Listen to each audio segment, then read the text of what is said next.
All right, hello, ladies and gentlemen. So, in today we have episode number 8 of our 20 episode mini series, 20 lessons through 20 weeks of training. And today we are covering the topic of losing weight and training hard. Now, in all honesty, when it comes down to things, and if you followed my stuff for a while, you probably know this, I never really do talk about weight loss for hikers. Now, I personally, and one of my big beliefs is that I don't think it's really necessary for most hikers out there. I don't advocate about it for hikers. I don't tell hikers they need to lose weight, need to lose kilos, need to lose pounds to get better at hiking or to do the trips they want to be doing.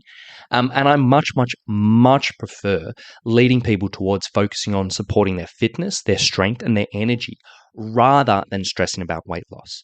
Because too many people out there, they just equate losing weight with getting fit. And for some people, yeah, if you want to lose weight, that's fine, but it's perfectly possible for you to get fit, perfectly possible for you to get stronger, perfectly possible to absolutely ramp up your capabilities as a hiker without losing an absolute gram or a single gram. And I think so many hikers in the past have just been through that never-ending cycle of losing weight, falling off the wagon, putting the weight back on, beating themselves up, feeling guilty, and then do it again and again and again. And some people have been doing this for 20, 30, 40, even 50 years. And in all honesty, it's just not something that I think, I try to get hikers away from that personally. Just focus on getting strong, getting fit, and getting in where you can be. And that's a little rant on my beliefs around weight loss for hikers. But, when it comes down to it, obviously that's what I believe in. But the matter is, and the reality is, many hikers out there do have weight loss goals either way. Many hikers that start working with us, they have concurrently say they want to lose a little bit of weight. And it's not us saying, hey, you shouldn't be doing that. If someone wants to do something, we'll help them towards it. Or many hikers out there listening to this podcast, they may say, look, I just want to lose a few kilos, whether it's for my hiking, whether it's for, day to day, or whatever it may be. So in all honesty, today's episode that we're getting into is really relevant for these people. If you are someone who is considering weight loss, you're like, I'm not really sure about it. Look, in all honesty, personally, focus on your training, do the right things. You can do amazing things. But if you are one of those people who is a hiker and also is trying to lose weight or thinking about losing weight, this episode will be relevant for you. So with that being said and all of that said, let's talk about the story and where this particular lesson came from and this idea came from. Now, through the training process that I went through, the 20 weeks of martial arts training culminating in a fight at the end, I went through personally a bit of a weight loss journey. Not for any reason that I was unhealthy or that I was unhappy with my body or whatever it may be. Essentially, I was really unhappy with my fitness and my physical capabilities at the time, and not so much like my body, how it looked or whatever it is. But the reason why I went through a bit of a weight loss journey is what we were doing what's called a weight class-based sport. Meaning, when I actually competed at the end, I was going to be matched up with someone who weighed the same as me. And I realized pretty quickly into the process that I was like, oh, you know what? When I'm training with people who are the same weight at me at that stage, everyone who was at the same weight as me was much stronger than me. And I was like, oh my gosh, I do not want to be in the ring with people like this who are this strong. So I was like, you know what? I am going to get strong. I am going to, improve that. But also, I'm going to lose a bit of weight. So effectively, I can fight someone who's a little bit smaller and, ultimately not have to fight a big, strong guy. So so I went about it, and that's kind of one of the things I was aiming for. And for me, for my weight loss journey, it's nothing too complicated. Really, I just cut out the big issues in my life, or the big set of things that I knew were, maybe I was a little bit lax on with my drink, with my life. So, I decided to stop drinking, just purely I was like, look, I'm going through a big training process and, I was in a habit of having a beer or two each night. And then, on the weekends, social events, having quite a few. And I was like, you know what, I'm just going to cut that out of my life. I don't really need it. It doesn't really add too much for me right now. And for this process, I'm going to stop drinking. I was a little bit more intentional with the meals we created. So, when we were cooking meals, just making sure I'm not doing things that just have, all of this extra stuff that I don't really need, like all these super creamy meals or super buttery meals or whatever it may be, which not to say there's anything particularly wrong with those types of things, but just I know some of the meals that were in our regular rotation, they were pretty decadent. And I was like, you know what, I'm going to rein that in. I also stopped having second dinners, and I had a tendency where we'd have dinner and then we'd leave the leftovers out to cool down, and then by the time I went to bed and put everything away, I just snuck a second dinner in, and that happened probably 6 out of 7 nights. I decided to make sure cheese wasn't in the house. Cheese is my bane, my absolute Achilles heel. And if I have cheese and crackers in the house, it's all trouble.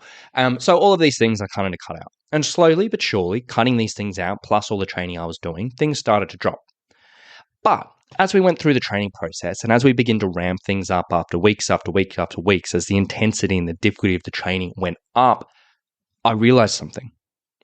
I was struggling. I was struggling with energy. I was struggling with fatigue because we were working really, really, really hard. And on top of that, if you are trying to lose weight and if you are losing weight, you are intentionally giving the body less food than it technically wants. And I kind of came to the realization, I was like, oh, you know what? Training's getting hard. And to fuel this training, I really do need to be eating. And right now, I don't think it's going to be sustainable to keep on losing weight while we're training really, really, really hard. Like I was like, look, I just don't have much in me. I'm on the edge of this. I need to make sure I'm looking after myself, looking after my recovery so I don't get run down, I don't get sick, so I can actually turn up to the sessions and concentrate. So ultimately got up to the point where I was like, you know what? I've had a good crack at this weight loss, but we're in the meat of it now. It's going to be tough. And I was like, you know what? I'm going to stop worrying about the weight loss. I'm purely going to eat to fuel my training and my recovery and make sure I'm kind of at a good level where I'm not putting on weight, because that'll go backwards from where I wanted to be, but I'm not losing weight anymore. I'm just going to be in this neutral balance where I'm eating just the right amount to fuel my recovery, fuel my training, but not deplete the body. And ultimately, very, very quickly, as I sort of upped things up, I felt much, much better. I could put more into the sessions. I was sleeping better. I was recovering better, not quite as sore. I was in better moods. I could concentrate a bit more. And all of these things, purely from going from that point where we were intentionally restricting the body, as you do in a weight loss journey, but to the point where I was like, you know what? I'm not restricting things. I'm just not going overboard. And essentially, this is a really, really, really important lesson for hikers, and particularly for hikers who are looking at a bit of weight loss. Now, many hikers go into their training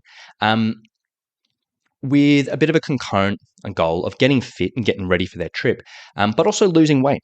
A lot of people maybe book on a big trip and they're like, you know what, actually, through this process, I want to drop a few kilos. Or maybe they're like, you know what, I'm going to use this as a focus to kind of, reduce down. Or maybe I know this is going to be a really challenging thing. And you know what, in the back of my head, I feel like if I was 3 or 4 kilos lighter, it'd be way easier for me, or whatever it may be. And as much as I said my thoughts on that before, a lot of people have that. And this is all good in theory. Absolutely. Going through a training process, getting fit, getting strong, training for a big thing. If you want to lose weight, it might be a good time for it. It's all good in theory. But in practice, it can often be a bit tricky. Purely for the fact that our energy and our recovery is fueled by food. Pretty common sense.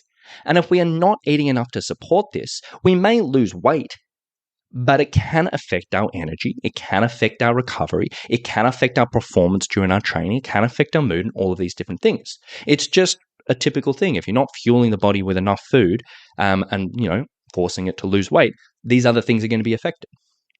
So realistically, when you're going through this type of thing, you're probably not going to be able to train as hard. You're probably going to be a little bit grumpy at times, and a ton of other things.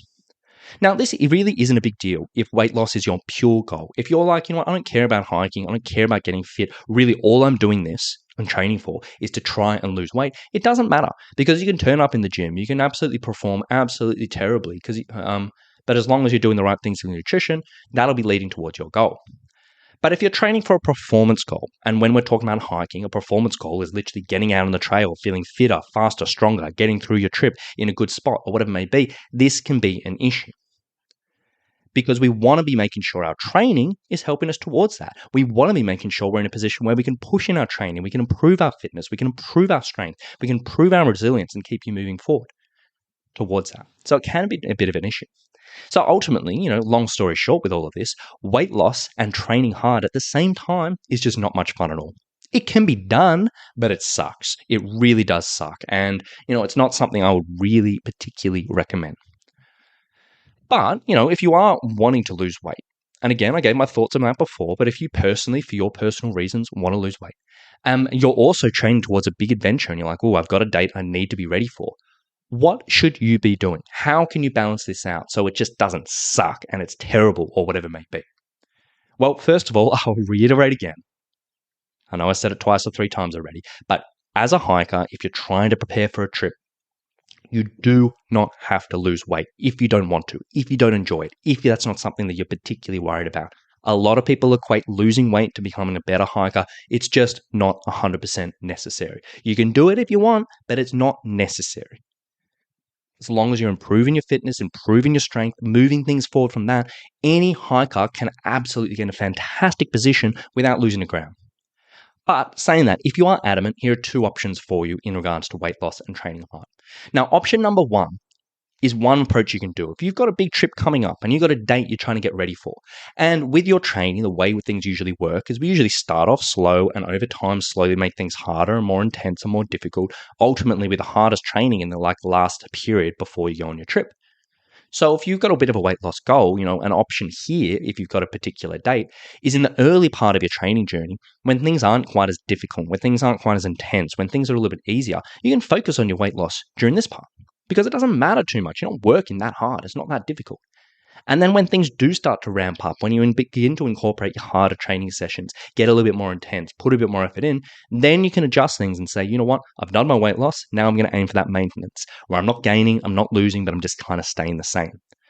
So, for example, if you had, let's say, a 16 weeks up to your trip, and you might say, okay, you know what, 6 weeks before my trip, I'm going to be training really, really, really, really, really hard. I know I'm going to put my head down, go hell for leather 6 weeks before the trip. The other 10 weeks, they're going to be a little bit more of a gradual build-up. So you could sort of say for those 10 weeks, you can look at a little bit of weight loss in concurrent time with your training. And then for the 6 weeks after, just make sure you're eating enough to maintain and then really push your training. It can work. Now, option number two, that can work for some people. But some people maybe it's not super doable for one reason or another. Maybe you're like, oh, you know what, I've got a massive weight loss journey and I kind of like 10 weeks is not enough time, or you're in a shorter timing frame or whatever. There could be a dozen other reasons. If option number one is not possible and you are still adamant that you really do, want to lose weight, the other option I'd strongly recommend is going and seeing a professional. And specifically go and see a dietitian. They are the kind of specialists in regards to nutrition. Dietitian is very different to just a nutrition coach, a nutritionist. Dietitian are kind of like they've gone through a lot of university, a lot of education. They are kind of the pinnacle of what you want to see. And even better if you can see a dietitian who specializes in hikers because they will know your context. A couple of great options there are Kyle from Valley to Peak Nutrition or Aaron from Backcountry Foodie, two great dietitians that I've worked with in the past. And essentially you can go have a chat with them. You can explain your situation. Say, you know what, I'm training for this big hike. I also want to lose a certain amount of weight. And they can give you some clear guidelines and targets. And essentially the idea around what you want to be doing here is you want to be eating as much as you can through this training process while still losing weight. As opposed to going the other side of things, which a lot of people fall into, is they eat as little as they can, which they can get away with. So if we're going that other route, we're eating as much as we can while still losing weight. That means we're getting as much fuel as we can to fuel our training, fuel our recovery, while still sort of seeing that outcome of weight loss. On the other side of things, when people just stop eating or they severely restrict their calories and then go really on the extreme side of things, that just makes things feel gross.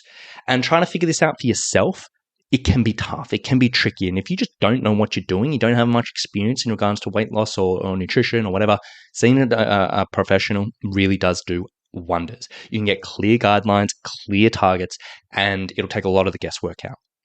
And it'll very much severely reduce the risk of you way under eating, way under fueling, and just feeling gross. So basically, when it comes down to it, if you are looking to lose weight and also train for a hiking goal, be smart about it. These top two options can work. They're decent options, and I would recommend, lean towards one of them. Again, I'll reiterate again for the fourth or fifth time, you do not have to lose weight for hiking. If it's not on your radar, if you don't like it, if you've been on that roller coaster or that recurring cycle or whatever it may be, you don't have to do it. And as long as you're improving your fitness and improving your strength in the right ways, you can accomplish anything you want without dropping a kilo.